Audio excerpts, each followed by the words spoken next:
उपाध्यक्ष महोदय, बजट पर जो चर्चा चल रही है उसमें भाग लेते हुए मैं भी अपने विचार सदन के सामने प्रस्तुत करना चाहता हूँ।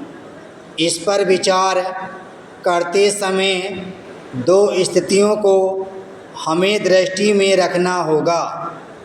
एक दृष्टि यह है कि किस हालत में हमारा देश गुजर रहा है और उसमें हमें क्या कहना है।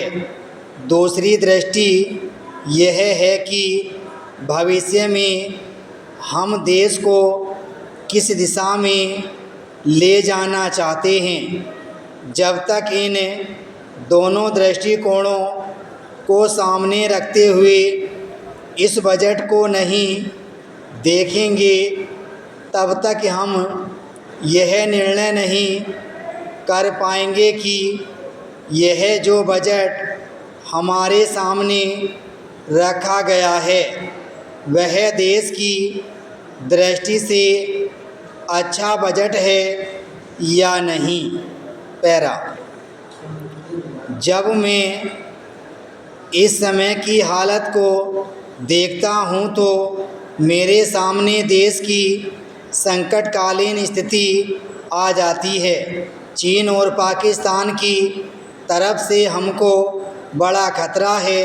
ये दोनों देश हम पर हमला करना चाहते हैं और हमारी आपसी एकता को मिटाकर हमको लड़ाकर देश में बगावत फैलाना चाहते हैं।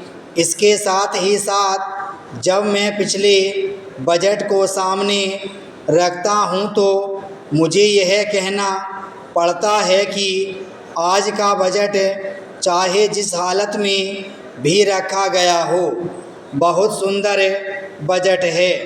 एक ईमानदार कोशिश हमारे वित्त मंत्री महोदय ने इस बजट को तैयार करते समय की है, लेकिन एक राजनीतिज्ञ की दृष्टि से जब मैं देश के भविष्य की ओर देखता हूं तो मुझे यह कहने में कोई संकोच नहीं होता है कि कोई खास समाधान इस बजट से नहीं निकलता।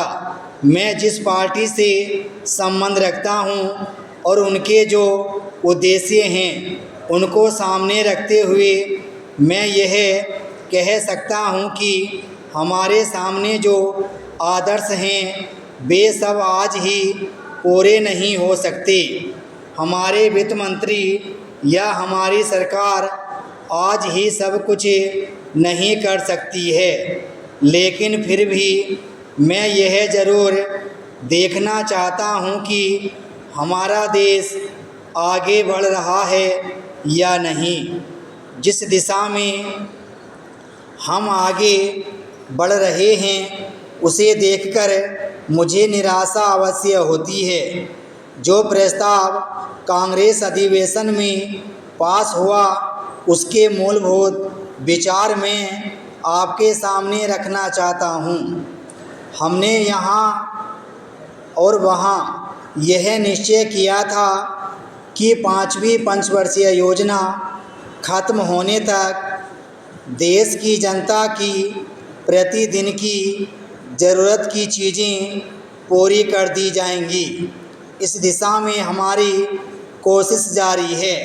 साथ ही सरकार इस बात पर भी ध्यान दे कि पंचवर्षीय योजना पर कार्य सुचारू रूप से चल रहा है या नहीं।